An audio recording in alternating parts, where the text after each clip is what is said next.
আসসালামু আলাইকুম দর্শক, আমন্ত্রণ জানাচ্ছি জাগো টিভি সংবাদে। আপনাদের সাথে আছি আমি ফারহানা জেরিন সুমা। শুরুতেই জানিয়ে দিব জাগো টিভির সংবাদ শিরোনাম।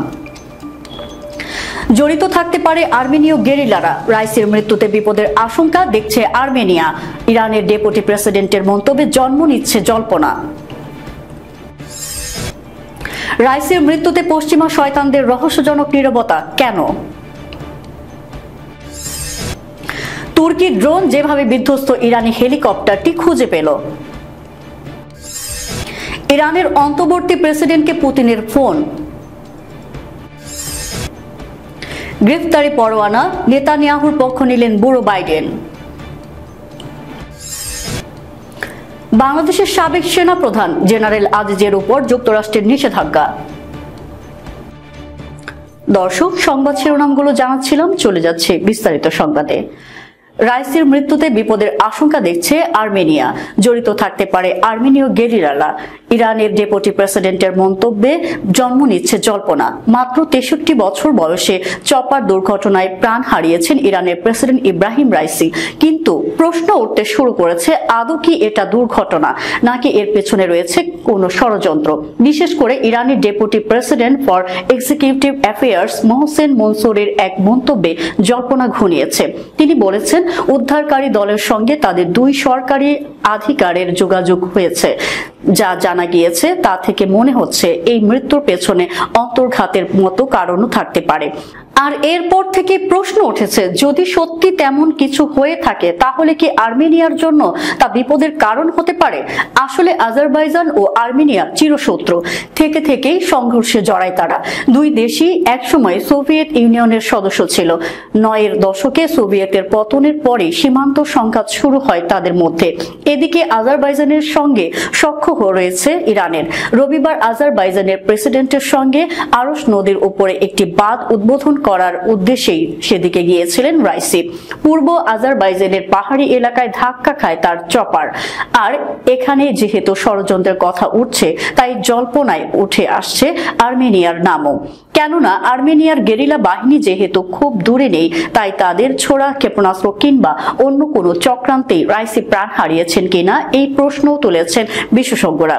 যদি সত্যি তাই হয়, সেক্ষেত্রে আর্মেনিয়া সরকার যে বড় সমস্যায় পড়তে তাতে সন্দেহ নেই। সব মিলিয়ে রাইসির মৃত্যু ঘিরে জট বাড়লে পরিস্থিতি যে আরো জটিল হয়ে উঠবে সে ব্যাপারে আশঙ্কা প্রকাশ করেছেন তারা।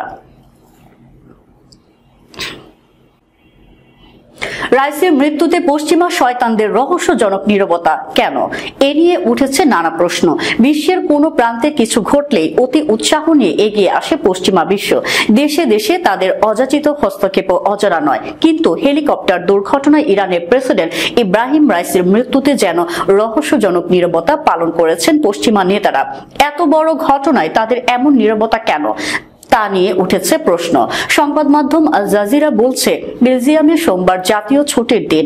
এই কারণে রাইসির মৃত্যুর ঘটনায় ইউরোপ থেকে প্রতিক্রিয়া আসছে না বলে মনে করছেন কেউ কেউ। তবে গত সপ্তাহে স্লোভাকিয়ার প্রধানমন্ত্রী রবার্ট ফিকোর উপর হামলার ঘটনার পর যত দ্রুত প্রতিক্রিয়া আসে তার সঙ্গে তুলনা করলে ইরানের ঘটনা সম্পূর্ণ বিপরীতমুখী। আল জাজিরা জানিয়েছে, শুধুমাত্র ইউরোপীয় কমিশনের প্রেসিডেন্ট চার্লস মিশেল, ইরানের প্রেসিডেন্ট রাইসি, রাষ্ট্রমন্ত্রী আমিরা আব্দুল্লাহিয়ান এবং দুর্ঘটনায় পড়া হেলিকপ্টারে থাকা অন্যদের পরিবারের প্রতি সমবেদনা জানিয়েছেন।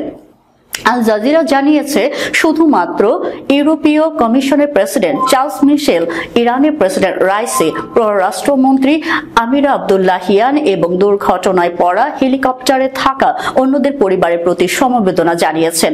এটি মূলত রোববার রাতে বিধ্বস্ত হেলিকপ্টারটির সন্ধানে সহায়তা করার জন্য র্যাপিড রেসপন্স ম্যাপিং সিস্টেম সক্রিয় করতে ইরানের এক অনুরোধের পরিপ্রেক্ষিতে ইউরোপীয় কমিশনের সাড়া। বিশ্লেষকরা বলছেন, ইউরোপীয় কমিশন ইরানের অনুরোধে সাড়া দিয়েছে ঠিকই, তবে এর মধ্য দিয়ে আরো একটি বিষয় স্পষ্ট হয়েছে যে উত্তেজনাপূর্ণ সম্পর্ক সত্ত্বেও ইইউ এবং ইরানের মধ্যে এখনো কূটনৈতিক চ্যানেল খোলা হয়েছে। ইরানি প্রেসিডেন্ট ইব্রাহিম রাইসি হেলিকপ্টার দুর্ঘটনায় রোববার নিহত হয়েছেন। ওই দুর্ঘটনায় ইরানের পররাষ্ট্রমন্ত্রী এবং আরো কয়েকজন কর্মকর্তা নিহত হয়েছেন। পার্বত্য এলাকায় খারাপ আবহাওয়ার মধ্যে হেলিকপ্টারটি বিধ্বস্ত হয়েছিল, ফলে ইরানি কর্মকর্তারা সেটি খুঁজে পাচ্ছিলেন না। এমন প্রেক্ষাপটে ইরানের আহ্বানে সাড়া দিয়ে একটি তুর্কি ড্রোন এগিয়ে আসে। ওই ড্রোনের সহযোগিতাতেই দুর্ঘটনাস্থলে পৌঁছে ইরানি কর্মকর্তারা। তুরস্ক আকিনসি ড্রোনের সাহায্যে ওই অসাধ্য সাধন করে। এই ড্রোন খুবই উঁচু দিয়ে উঠতে পারে, দীর্ঘ সময় আকাশে থাকতে পারে, ফলে ইরানি অনুরোধ আসার সাথে সাথেই কাজে নেমে পড়ে তুর্কি ড্রোন।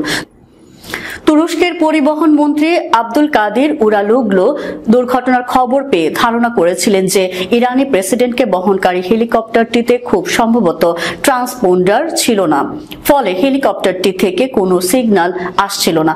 উদ্ধার কাজ জটিল এবং কঠিন হতে থাকায় তুরস্কের সহায়তা কামনা করে ইরান। তুরস্কের এক কূটনীতিক মিডল ইস্ট আইকে বলেন, Tehran night vision search and rescue helicopter এবং কারিগরি সহায়তা কামনা করে।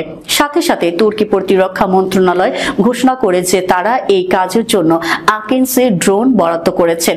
এই ড্রোন দীর্ঘ সময় আকাশে থাকতে পারে, উঁচু দিয়ে উঠতে পারে। তুর্কি নিরাপত্তা সূত্রগুলো জানায়, প্রতিরক্ষা মন্ত্রণালয় ইরানি কর্তৃপক্ষের অনুরোধ আসার আগেই প্রতিরক্ষা মন্ত্রণালয় ওই এলাকায় আকিনসি ড্রোন মোতায়েনের প্রস্তাব দিয়েছিল। ইরানের সদ্য দায়িত্ব নেওয়া অন্তর্বর্তী প্রেসিডেন্ট মোহাম্মদ মুখবারকে ফোন করেছেন রাশিয়ার প্রেসিডেন্ট ভ্লাদিমির পুতিন। ফোন আলাপে ইব্রাহিম রাইসিকে একজন নির্ভরযোগ্য অংশীদার বলে অভিহিত করেন পুতিন। ক্রেমলিনের পক্ষ থেকে এই তথ্য নিশ্চিত করা হয়েছে। দুই নেতা রাশিয়া ইরানের সম্পর্ক আরো শক্তিশালী করতে পারস্পরিক মনোভাব ব্যক্ত করেছেন বলে ক্রেমলিন জানিয়েছে।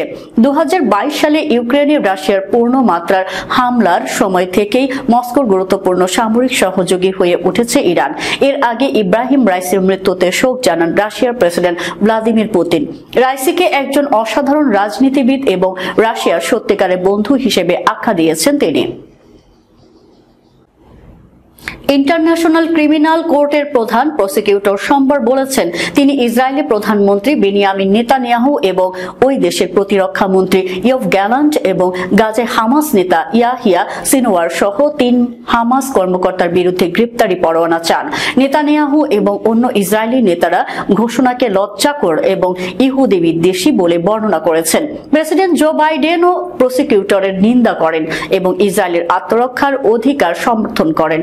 আইসিসির প্রধান প্রসিকিউটর করিম খান এক বিবৃতিতে বলেন, তার দফতর বিশ্বাস করে যুদ্ধাপরাধ ও মানবতা বিরোধী অপরাধের জন্য নেতানিয়াহু ও গ্যালান্ট ফৌজদারি দায় বহন করেন। সেই সাথে যুদ্ধের পদ্ধতি হিসেবে বেসামরিক নাগরিকদের অনাহারে রাখা ও বেসামরিক নাগরিকদের বিরুদ্ধে ইচ্ছাকৃতভাবে হামলা পরিচালনা করার দায়ও রয়েছে তাদের। খান বলেন, যুদ্ধাপরাধ ও মানবতা বিরোধী অপরাধের জন্য সিনওয়ারের পাশাপাশি হামাসের সামরিক শাখার কমান্ডার মোহাম্মদ দিউফ ইব্রাহিম আল মাসরি ও হামাসের রাজনৈতিক ব্যুরো প্রধান ইসমাইল হানিয়াও মনস্সমভাবে দায়ী। 3 জন বিচারকের একটি প্যানেল সিদ্ধান্ত নেবে যে গ্রেপ্তারি পরোয়ানা জারি করা হবে কিনা, যার ফলে মামলা এগিয়ে যেতে পারবে। সাধারণত বিচারকরা এরকম সিদ্ধান্ত নিতে মাস 2 সময় নেন। বাংলাদেশের সাবেক সেনা প্রধান জেনারেল আজিজ আহমেদের ওপর নিষেধাজ্ঞা আরোপ করেছে যুক্তরাষ্ট্র। দুর্নীতির সঙ্গে ব্যাপকভাবে জড়িত থাকার দায়ে তার বিরুদ্ধে এই নিষেধাজ্ঞা দেওয়া হয়েছে। একসঙ্গে জেনারেল আজিজ আহমেদের পরিবারের সদস্যদেরও যুক্তরাষ্ট্রে প্রবেশের অযোগ্য ঘোষণা করার কথা জানানো হয়েছে। স্থানীয় সময় সোমবার মার্কিন পররাষ্ট্র দপ্তরের ওয়েবসাইটে প্রকাশিত এক বিবৃতিতে কথা জানানো হয়। মূলত বাংলাদেশ সময় সোমবার মধ্যরাতে মার্কিন পররাষ্ট্র দপ্তরের ওয়েবসাইটে প্রকাশিত ওই বিবৃতিতে দুর্নীতির অভিযোগে সাবেক সেনাপ্রধান আজিজ আহমেদের উপর নিষেধাজ্ঞা আরোপ করার এই ঘোষণা দেয় যুক্তরাষ্ট্র। মার্কিন পররাষ্ট্র দপ্তরের মুখপাত্র ম্যাথিউ মিলার এক বিবৃতিতে বলেছেন, দুর্নীতিতে উল্লেখযোগ্য সম্পৃক্ততার কারণে বাংলাদেশের সেনাবাহিনীর সাবেক প্রধান জেনারেল আজিজ আহমেদের বিরুদ্ধে এই পদক্ষেপ নিয়েছে পররাষ্ট্র দপ্তর। তার কর্মকাণ্ড বাংলাদেশের গণতান্ত্রিক প্রতিষ্ঠান এবং সরকারি প্রতিষ্ঠান ও প্রক্রিয়ার প্রতি জনগণের আস্থা ও বিশ্বাসকে ক্ষুণ্ণ করতে ভূমিকা রেখেছে।